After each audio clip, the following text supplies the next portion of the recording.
डकैती,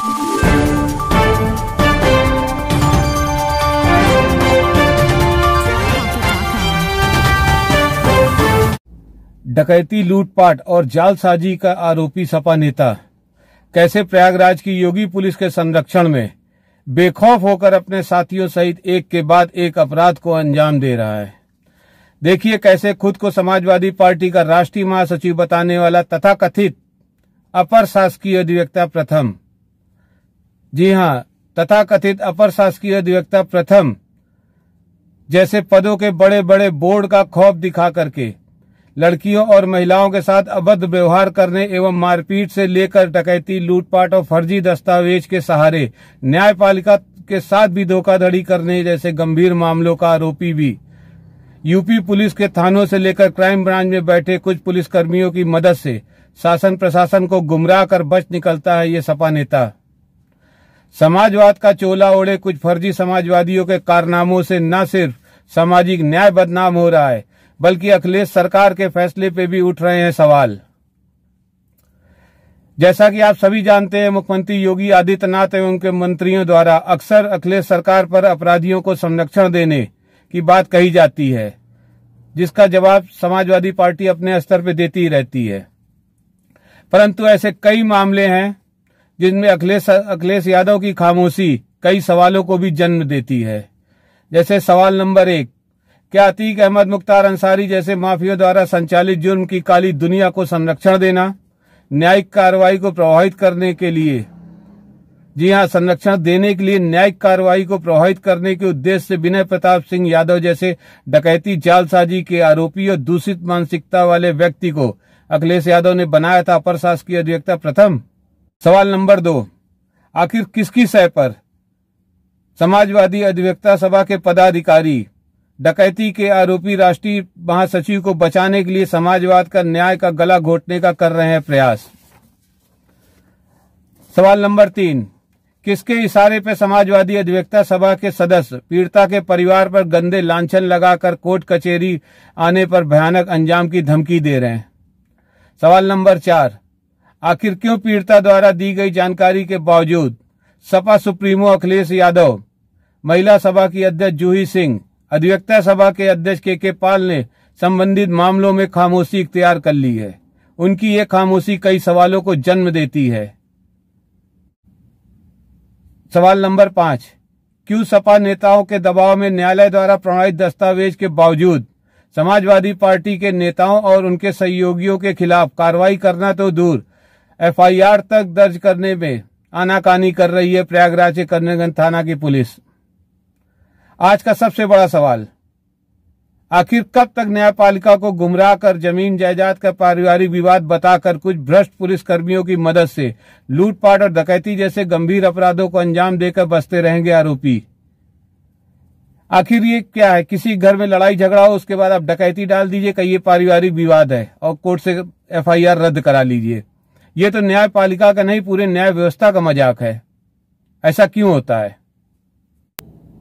सवाल है कि कैसे इलाहाबाद हाईकोर्ट में अपर शासकीय अधिवक्ता प्रथम जैसे न्यायिक पद पर डकैती एवं वकालतनामा में फर्जी हस्ताक्षर कर न्यायालय को गुमराह करने का आरोपी न्यायिक पद पे 2012 से 2023 तक कैसे बना हुआ है? मेरे घर में चोरी की वारदात हुए 2 माह पूरे हो गए हैं। 27 अप्रैल को बड़े प्रयासों के बाद एफआईआर दर्ज हुआ। ये जो बोर्ड लगा हुआ है, विनय प्रताप सिंह यादव अपर शासकीय अधिवक्ता प्रथम उच्च न्यायालय इलाहाबाद, इनके और अधिवक्ताओं के कहने पर थानाध्यक्ष कीटगंज और चौकी इंचार्ज पर बराबर दबाव बनाया जा रहा है,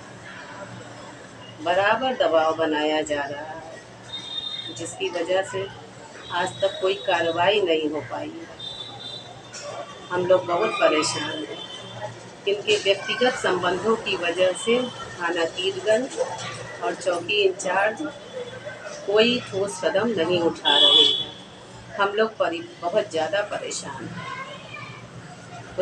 आरोप है कि समाजवादी पार्टी का राष्ट्रीय महासचिव विनय प्रताप सिंह यादव जमीन की दलाली करने वाले अपने भाई गोपाल यादव के साथ मिलकर एक विधवा महिला के घर ताला तोड़कर डकैती डालते हैं और रुपए, गहने, जरूरी दस्तावेज उठा ले जाने की एफआईआर प्रयागराज के कीटगंज थाना में काफी जद्दोजहद करने के बाद दर्ज तो हो जाती है, परंतु करीब 70-75 दिन बीतने के बावजूद आरोपी समाजवादी पार्टियों के नेताओं के खिलाफ लूट का सामान बरामद कराना या किसी तरह कार्रवाई करना तो दूर, खाना आपूर्ति की जरूरत भी नहीं समझता है कीटगंज थाना।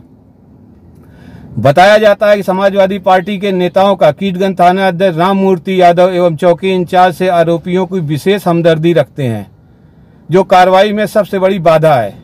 और ऐसा पहली बार नहीं हो रहा है। इनके खिलाफ जब भी कोई एफआईआर दर्ज होती तो उसमें अपराधियों के पते अज्ञात दिखाए जाते हैं, और ये बिना थाना अध्यक्ष की सहमति से नहीं हो सकता है कि थाने में कोई एफआईआर बार बार दर्ज हो रही है किसी व्यक्ति के खिलाफ और हर बार उसको अज्ञात दिखाया जाता है।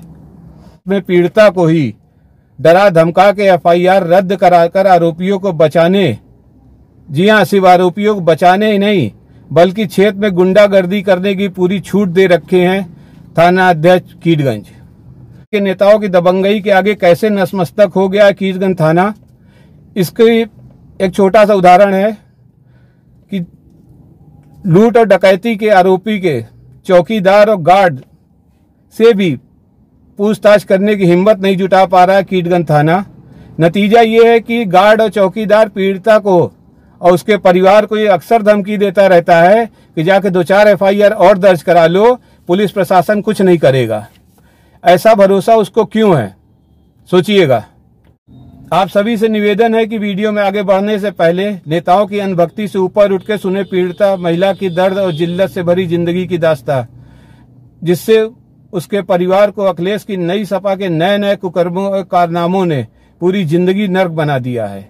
सुने महिला की पूरी बात और गौर से देखिए, सुनने और समझने का प्रयास करिएगा कि ऐसी घटना किसी के साथ हो सकती है, हमारे या आपके किसी के घरों में हो सकती है। आदरणीय मुख्यमंत्री जी नमस्कार। मैं इलाहाबाद प्रयागराज की निवासी हूँ। मेरे पति की मृत्यु के बाद मेरे दोनों देवरों ने मुझे बहुत प्रताड़ित किया। आए दिन गाली गलौज करते हैं, यहाँ तक कि मैं अपने परिवार और छोटे छोटे बच्चों के साथ बहुत मुश्किल से इस घर में रह पाती हूँ। आए दिन पानी, आए दिन पैसा नहीं देते हैं, पानी काट देते हैं। एक दिन मेरी गैर हाजिरी में दोनों देवर मेरे कमरे का, अलमारी का ताला तोड़ करके जितना भी मेरी जमा पूंजी, गहना गुड़िया, कागजात वगैरह थे सब लूट ले गए। बहुत मुश्किल से मैं थाना कीटगंज में इन लोगों के खिलाफ एफआईआर दर्ज कराया, तो थाना अध्यक्ष जी ने एफआईआर तो दर्ज कर लिया, मगर उसके बाद मेरे और मेरे बेटी को आए दिन थाना में बैठा करके दुर्व्यवहार करते हैं और यहाँ तक कि एफआईआर वापस करने के लिए दबाव बनाते हैं और कहते हैं कि ये सब गहना गुड़िया अगर रास्ते में गिर जाता तो क्या करती। मेरे दोनों देवर समाजवादी पार्टी के से जुड़े हुए हैं, समाजवादी पार्टी के नेता हैं। थानाध्यक्ष राममूर्ति यादव जी ने, ये है नेताओं के चाल चरित्र और चेहरे। जैसा कि आपने वीडियो के माध्यम से पीड़िता महिला की बातों को देखा, सुना और समझने की कोशिश हो सकता है किया हो। अब हम मेन मुद्दे पे आते हैं, कैसे प्रयागराज की योगी पुलिस तथा कथित राष्ट्रीय महासचिव और अपर शासकीय अधिवक्ता को बचाने के लिए 27 अप्रैल 2023 में दर्ज हुई डकैती की एफआईआर को 70-75 दिनों दबाए बैठी है। इस मामले में प्रयागराज कीटगंज थाने की योगी पुलिस का रवैया एकदम भिन्न है। 70 दिनों से कार्रवाई करना तो दूर, पीड़िता को आर्थिक एवं मानसिक रूप से प्रताड़ित कर उसका बिजली, कभी पानी काट देना, कभी अन्य तरह की प्रताड़ित करना, ताकि वो एफआईआर वापस करने का जीतोड़ प्रयास करा रही है। साथ ही इलाहाबाद हाई कोर्ट में एफआईआर दर्ज होने का इलाहाबाद हाई कोर्ट से एफआईआर रद्द होने का इंतजार कर रही है योगी पुलिस। समाजवादी अधिवक्ता सभा आरोपियों को बचाने के लिए नई सपा के नए नए शर्मनाक कारनामों को अंजाम दे रही है। कभी पीड़िता को हाई कोर्ट कचेरी, कोर्ट कचेरी, थाने पुलिस आने जाने में भयानक अंजाम की धमकी देती है, तो दूसरी तरफ आरोपियों के लोअर कोर्ट में प्रैक्टिस कर रहे एक अधिवक्ता साहब तो इससे भी 4 कदम आगे बढ़ जाते हैं। एफआईआर दर्ज होने के बाद लोअर कोर्ट के अधिवक्ता जो विनय प्रताप सिंह के काफी करीबी हैं और उनके शायद रिश्तेदारी में भी आते हैं, उन्होंने अपने ही परिवार की एक महिला के पुराने प्रेमी के साथ मिलकर, जी हाँ, अपने ही परिवार की महिला के पुराने प्रेमी के साथ मिलकर पीड़िता और उसकी बेटी पे एवं परिवार पे गंदे गंदे लांछन लगाते हुए एफआईआर वापस करने का धमकी नहीं दे रहे हैं, दबाव ही नहीं बना रहे हैं, बकायदा उसके ऊपर कार्रवाई एवं उसका जिंदगी बर्बाद करने की धमकी देते हैं। आगे आप इस डकैती और लांछन के पीछे रिश्ते की आड़ में छुपे साजिशकर्ताओं के हंडिया से लेकर वाराणसी तक फैले काले चेहरे बहुत जल्द बेनकाब होंगे। आगामी वीडियो में देखते रहिए। सबसे ज्यादा संदिग्ध तो प्रयागराज कीटगंज थाना अध्यक्ष की भूमिका नजर आती है। अक्सर घटना होने के बाद पुलिस क्या करती है, सबसे पहले आसपास लगे सीसीटीवी कैमरा वगैरह चेक करती है, आसपास लोगों से पूछताछ करती है, लेकिन इस घटना में ऐसा कुछ नहीं होता है। पुलिस इन चीजों को नजरअंदाज कर देती है। हो सकता है कीटगंज थाने ने कोई नई टेक्निक इजाद कर लिया हो कि बिना पूछताछ, बिना सीसीटीवी कैमरा देखे वो फैसला कर सकने में सक्षम हो, या तो उसे संवैधानिक प्रक्रियाओं पर यकीन न हो। पीड़ित महिला ने मुख्यमंत्री को पत्राचार के माध्यम से मामले की जांच का निवेदन किया है। इससे ये साबित तो नहीं होता है, लेकिन ये जान लीजिए कम से कम कोई झूठे मुकदमे की जांच के लिए मुख्यमंत्री को लेटर नहीं लिखेगा, मुख्यमंत्री को पत्र लिख के अपने गले में फंदा नहीं डालेगा। साथ ही पीड़ित परिवार ने समाजवादी पार्टी के राष्ट्रीय अध्यक्ष अखिलेश यादव, समाजवादी महिला सभा के अध्यक्ष जूही सिंह को, अधिवक्ता सभा के राष्ट्रीय अध्यक्ष के पाल को भी पार्टी के राष्ट्रीय महासचिव के कारनामे और अपराधों के कुकर्मों की जानकारी दी। लेकिन उनकी चुप्पी ये बताती है कि अखिलेश यादव के दबाव में महिला सभा और अधिवक्ता सभा के राष्ट्रीय अध्यक्ष ने मौन धारण कर रखा है और किसी भी तरह की कार्रवाई तो दूर कोई बयान देना पसंद नहीं करते हैं। अब आप अगले वीडियो में देखिएगा कैसे समाजवादी अधिवक्ता सभा के राष्ट्रीय महासचिव अपने साथियों की मदद से फर्जी दस्तावेज के सहारे न्यायालय को गुमराह करने की जानकारी के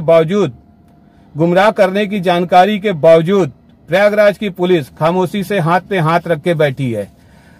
दोस्तों, इस घटना में एक बड़ी विचित्र सी बात है।